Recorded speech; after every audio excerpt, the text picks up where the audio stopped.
Praise the lord. మన ప్రభును మన రక్షకుడైన యేసుక్రీస్తు వారి శ్రేష్టమైన నామంలో మీ అందరికీ మా హృదయపూర్వక వందనములు. ఈరోజు దేవుని వాక్యము, సమస్త జ్ఞానమునకు మించిన దేవుని సమాధానము యేసుక్రీస్తు వలన మీ హృదయములకును మీ తలంపులకును కావలియుండును. ఫిలిప్పీలకు రాసిన పత్రిక 4వ అధ్యాయము 7వ వచనము.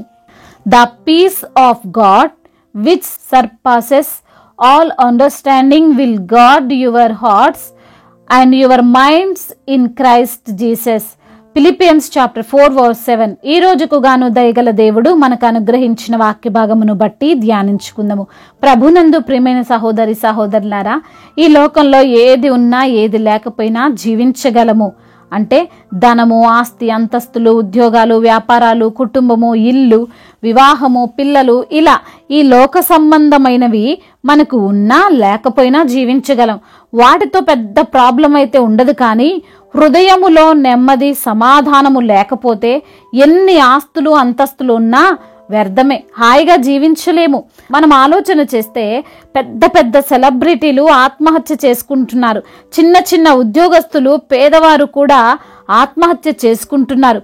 దీన్ని బట్టి అర్థం చేసుకోవచ్చు, డబ్బు కాదు, సంపద కాదు మనిషిని పోషించేది, ఆస్తులు కాదు, అంతస్తులు కాదు మనిషి బ్రతుకు కారణమైనవి మరి ఏంటండి అంటే వాక్య భాగం సెలవిస్తుంది. హృదయము నెమ్మదిగా ఉండడం వలన, సమాధానముతో ఉండడం వలన, ఎటువంటి టెన్షన్స్ లేకపోవడం వలన మనము ఎక్కువ కాలం జీవించవచ్చు, నెమ్మదిగా జీవించవచ్చు, సంతోషంగా జీవించవచ్చు. ఈరోజు నా నీ జీవితంలో అటువంటి సంతోషం లేదేమో, అటువంటి నెమ్మది లేదేమో, హృదయములో కలవరము, కుటుంబములో సమస్యల వలన, నీకున్న అనారోగ్యం వలన, నీ ఉద్యోగ వ్యాపారంలో, నీవు చేస్తున్న పనిలో సమస్యల వలన, ఒత్తిడితో కూడిన జీవితం నీవు జీవిస్తున్నావేమో. దేవాతి దేవుడు సెలవిస్తున్నాడు, ఆయన మీకు నెమ్మదిని, సమాధానమును అనుగ్రహిస్తానని, సంతోషంగా జీవించేలాగా చేస్తానని. ఎవని మనస్సు దేవుని మీద ఆనుకొనునో వానిని పూర్ణ శాంతి గల వానిగా చేస్తాను అని లేఖనములు సెలవిస్తున్న ప్రకారం మన హృదయము దేవుణ్ణి ఆనుకొని జీవించాలి. ఈ లోక సంబంధమైన వ్యక్తులను కాదు, మన దగ్గర ఉన్న ఆస్తి అంతస్తులను కాదు, వారి వైపు చూస్తే, వారిని ఆనుకుంటే నెమ్మది ఉండదు, సమాధానం ఉండదు. ఎందుకంటే వారు మారుతూ ఉంటారు.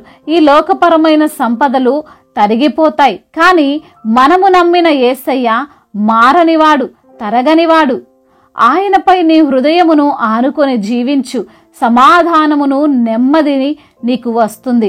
అలాంటి నెమ్మది రావాలి అంటే లేఖనములు సెలవిస్తున్నాయి, దేనిని గూర్చియు చింతపడకుడి గాని ప్రతి విషయములో ప్రార్థనా విజ్ఞాపనముల చేత కృతజ్ఞతాపూర్వకముగా మీ విన్నపములను దేవునికి తెలియజేయుడి అని. మనిషి జీవితంలో సమస్యలు, కష్టాలు అనేవి సాధారణమైన విషయం. అవి ఉండవు, రావు అనడం లేదు. కానీ అవి వచ్చినప్పుడు ఈ లోకస్తుల వలె మనం కృంగిపోవద్దు అని పరిశుద్ధ గ్రంథము సెలవిస్తుంది. ఏదైనా ఇబ్బంది రాగానే మనలో మనమే కృంగిపోయి బాధపడుతూ ఉండడం, లేదా సహాయము చేయలేని మనుషులకు చెబుతూ అస్థిరమైన వాటిని నమ్ముకుంటూ బాధపడే కంటే మనము చింతించడం మానివేసి మన సమస్యలు దేవునికి తెలియజేయాలి. అప్పుడు మనం ప్రశాంతంగా జీవించవచ్చు. అలా ప్రార్థన చేసినప్పుడు దేవుడు మన హృదయములకు, మన తలంపులకు కావలియుండును. అనగా ఆయన సమాధానము మనతో ఉంటుంది కనుక ఇక దేనిని గూర్చిన భయము, సందేహము, కృంగుదల మనలో ఉండదు. అసలు మనలో చింత లేదా డిప్రెషన్ ఎక్కడ స్టార్ట్ అవుతుంది అంటే మన ఆలోచనలు పరిపరి విధానాలుగా ఉండడం వలనే నాకేమవుతుందో, నన్ను ఎవరైనా ఏమైనా చేస్తారేమో, ఈ సమస్య ఎక్కడకు దారి తీస్తుందో, ఇలా తలంపులకు కావలి లేకపోవడం వలన పిచ్చిగా ఆలోచించి నెమ్మది కోల్పోతున్న వారు అనేకులు ఉన్నారండి. యోసేపు జీవితంలో సమస్యలు ఎదురైనాయి, ఇబ్బందులు ఎదురైనాయి. ఎక్కడ ఉండాల్సిన వాడిని ఎక్కడున్నాను, దేవుడు అధిపతిని చేస్తాడన్నాడు, నేను ఈ చెరసాలలో ఉండాలా లేదా పనివానిగా ఉండాలా అని ఆలోచించలేదు. తన సమస్యలన్నీ ప్రతి క్షణము దేవునికి విన్నవించుకుంటూ తన తలంపులు చెడుగా లేకుండా సమాధానముతో ఉన్నాడు. అందుకే తన గమ్యమును చేరుకోగలిగాడు. ఈ రోజున ఈ మాటలు వింటున్న ప్రియమైన సహోదరి సహోదరుడా, నీ తలంపులు, నీ హృదయ ఆలోచనలు నీకు కంగారును పుట్టిస్తున్నాయేమో, ఎప్పుడు ఏమవుతుందా అని భయముతో బ్రతుకుతున్నావేమో, లేదా నీ జీవితంలో ఉన్న ప్రతికూలతలు అవి ఏవైనా సరే నిన్ను భయపెడుతున్నాయేమో, అధైర్యపరుస్తున్నాయేమో. భయపడకు, కలవరపడకు. దేవునిపై భారం వేసి నెమ్మదితో జీవించు.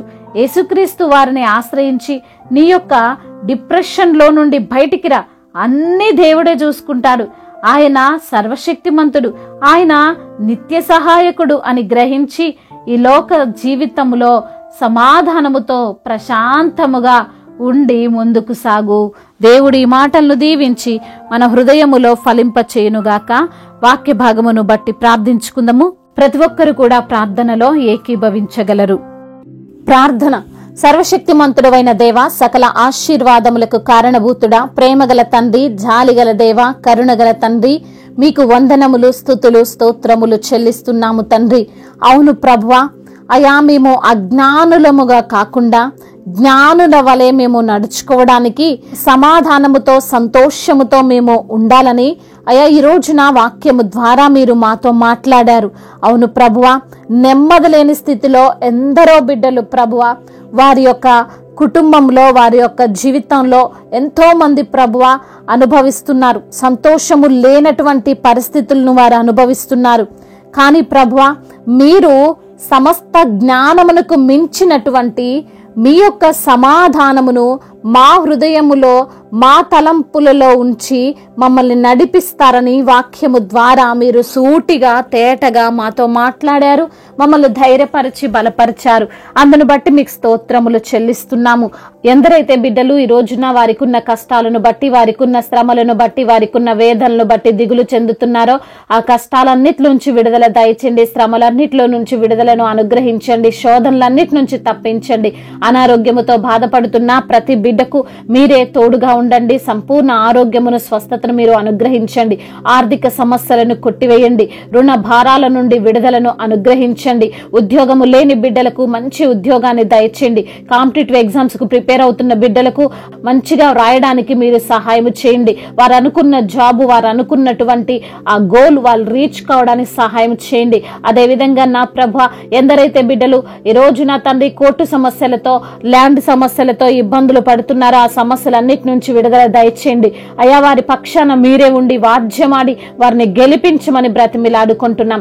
కుటుంబంలో నెమ్మది లేనటువంటి స్థితి, కుటుంబంలో అల్లర్లు, అయా కుటుంబంలో ద్వేషాలు, పగలు, వాటన్నిటి నుంచి కూడా విడుదలను అనుగ్రహించండి. ముఖ్యంగా భార్యాభర్తల మధ్య సమాధానాన్ని దయచేయండి. ఒకరంటే ఒకరు గౌరవించుకుంటూ, ఒకరిని ఒకరు అర్థం చేసుకుంటూ జీవించేటువంటి భాగ్యము ప్రతి భార్యాభర్తలకు మీరు అనుగ్రహించండి. వారికి ఇచ్చిన గర్భఫలాన్ని దీవించండి. అయా ఇచ్చిన చిన్న బిడ్డలను కాచి కాపాడండి. యవన బిడ్డలందరి నిమిత్తం ప్రార్థిస్తుండగా తండ్రి మీరే సహాయం చేయండి. మీ యొక్క రక్షణలో వారు ఆనందించే భాగ్యమును దయచేయండి. లోకాశలకు వారు లోబడకుండా అయా మరి తండ్రి పరిశుద్ధమైనటువంటి తలంపులు బిడ్డలకు మీరు అనుగ్రహించండి. అదే విధంగా నా ప్రభువా, గేమ్స్ కి ఎడిక్ట్ అయిపోతూ, వ్యభిచార వ్యసనాలకు ఎడిక్ట్ అయిపోతున్న ప్రతి బిడ్డకు ఆ యొక్క ఎడిక్షన్ నుంచి విడుదలను దయచేయమని బ్రతిమిలాడుకుంటున్నాం. దేశాన్ని, అధికారులందరినీ మీరు జ్ఞాపకం చేసుకోండి. నాయకులందరినీ మీరు దీవించండి. మీ జ్ఞానం ఇచ్చి వారిని నడిపించండి.